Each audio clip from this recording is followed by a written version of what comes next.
Salut les amis, aujourd'hui on se retrouve dans une nouvelle vidéo, qui va détailler une nouvelle recette, une revisite du très célèbre Royal Chocolat que vous connaissez peut-être sous le nom du Trianon.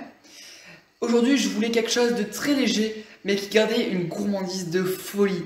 C'est pourquoi j'ai créé donc un entremets vraiment tout autour du chocolat et avec plein de gourmandises. Il sera composé d'une bonne mousse au chocolat avec un biscuit qui donnera de la mâche et qui transmettra toutes les saveurs contenues dans cet entremets.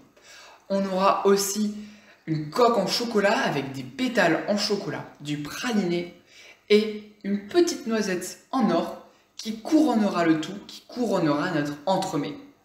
En tout cas, rien de très compliqué, vous allez voir, il suffit juste de maîtriser les bases du chocolat, le tempérage, les températures, etc. Vous allez voir, c'est très simple. En tout cas, si vous ne savez toujours pas le faire, vous pouvez taper très simplement sur YouTube, il existe plein de tutos. Mais si cela vous intéresse, je peux bien évidemment vous faire une petite vidéo. Il faudra juste me le dire en commentaire si tu es partant pour que je te réalise une petite vidéo sur le tempérage du chocolat et tous ses secrets. En tout cas, sans plus tarder, voici la recette. Tout d'abord, dans une casserole, vous allez pouvoir mettre le sucre avec le beurre, le miel, et vous allez porter le tout à feu doux moyen jusqu'à avoir un sirop bien épais que vous allez porter par la suite à ébullition. Vous portez cette ébullition donc durant 5 minutes avant de sortir la casserole du feu, le sirop sera bien épais, et de rajouter le chocolat en carreaux que vous allez mélanger pour l'incorporer et le faire fondre. Une fois la préparation bien homogène comme ici, vous allez pouvoir la verser dans un récipient à fond large afin qu'il refroidisse plus vite, le couvrir d'un film plastique et le placer au réfrigérateur pour qu'il épaississe. Cette préparation va prendre environ 1 heure. Pendant ce temps, on vient monter les blancs d'œufs en meringue avec le sucre. On rajoute la première moitié du sucre quand les blancs d'œufs sont à peine mousseux, comme ici, et l'autre moitié du sucre quand il commence à se resserrer et qu'on peut voir les traces du fouet à l'œil, comme ici. On monte alors la meringue jusqu'au bec d'oiseau, avant de rajouter la poudre de noisette, la farine, le cacao, le sucre, et de mélanger le tout délicatement à l'aide de la maryse. Regardez bien le geste que j'exécute afin de conserver le maximum de bulles d'air et donc d'avoir un biscuit le plus léger possible. On vient alors couler ce biscuit sur 1 cm d'épaisseur. Ici j'ai utilisé un moule. Si vous faites comme moi, pensez à ce qu'il soit bien graissé avec du beurre ou de l'huile. Et vous allez le faire cuire durant 25 minutes à 170 degrés. Vous allez alors découper des cercles de 2 cm de diamètre, ou du moins de la taille de votre moule. Pour ce qui est de l'épaisseur, celle-ci devra être comprise entre 1 et 1 cm et demi. Vous allez ensuite mettre le lait dans une casserole et le porter à ébullition. Une fois l'ébullition atteinte, vous allez rajouter la gélatine et sortir la casserole du feu.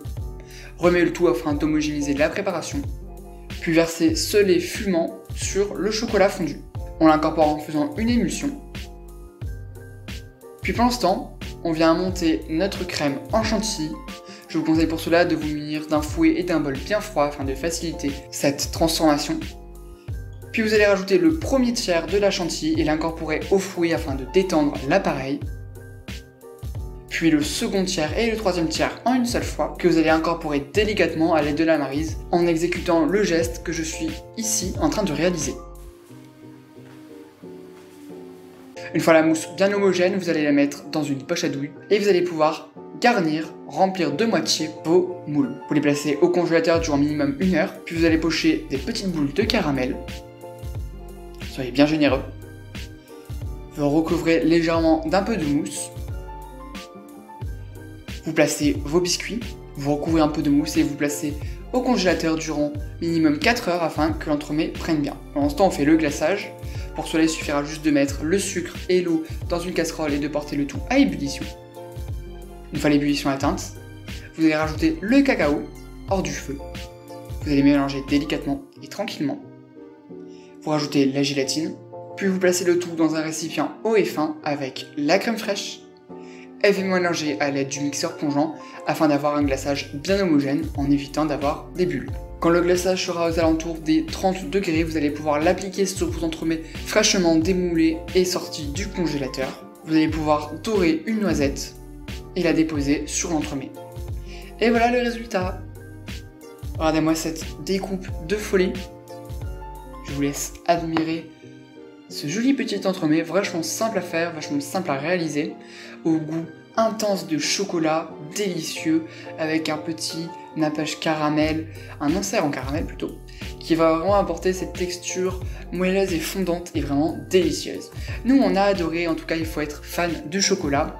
En tout cas si cette petite création t'a plu, n'hésite pas à t'abonner à mon compte Instagram, liker ma vidéo, et à t'abonner à ma chaîne YouTube en activant la petite cloche pour ne rien rater des prochaines vidéos. Et tu peux me dire en commentaire quelle prochaine revisite voudrais-tu que je réalise. Et moi je te dis à bientôt!